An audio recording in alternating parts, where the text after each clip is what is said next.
What's up guys, Eagleclaw Pro Staff Chen here, and I just want to talk to you guys about my top 5 baits for targeting bass in the months of January and February. My first bait's going to be a blade bait. The blade bait is one of the most simplest baits you can throw in the winter, but what you're going to want to do is you're going to want to cast this out, let it sink all the way to the bottom, and then all you're going to do is just give it some light little rips. Most times you're going to get your bites on the fall. This time of year you get a lot of dying shad, so this is an amazing bait to mimic that. My fourth bait, a jig. More specifically, a finesse football. I really like keeping the colors simple. All you're gonna want to do is you're gonna let it get all the way to the bottom, and you're just gonna drag. Just make sure you always have that tension in the line. If you feel any kind of mush or anything that's different from what it felt, whether you're going over rock, you're going over mud, whatever it is, when in doubt, set that hook.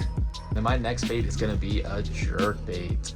My favorite thing about the jerk bait is that you can get down to depth really quick and you can just leave it there. And what it really does is it allows that fish time to close the distance.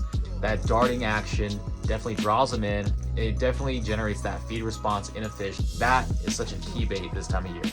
And the next bait is going to be the umbrella rig. This is really cool because what it does is it mimics a school of bait fish. This time of year, you're gonna see a lot of bass just corral bait fish and just pick off food here and there, and that's all they're doing is feeding up, getting real fat.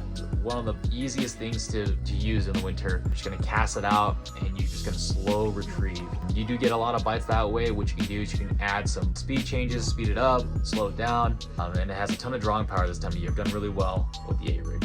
That leads me to my #1 confidence bait for the month of January and February, and that's going to be the Flutter Spoon. Flutter Spoon is somewhat overlooked now, but they still catch them. They still catch big ones, and you don't have to work them slow. I've had times where I'll rip them up and they'll shoot up after it. I'll kind of treat it like a jerk bait or your mid-strolling where you're shaking that tip of your rod. It's going to flail like this as you're reeling it, or it actually dart left or right, and that just drives those bass crazy. I always tie assist hooks to my spoons. These are the 1/0 TK8 from Trocar. These are the TK23s from Trocar. Let's jump into where I like to target the bass and when I like to target the bass. My biggest thing is you're going to want to find very obvious features on that lake, whether it be a hump, a point, a bluff wall, docks, boathouse, whatever it is.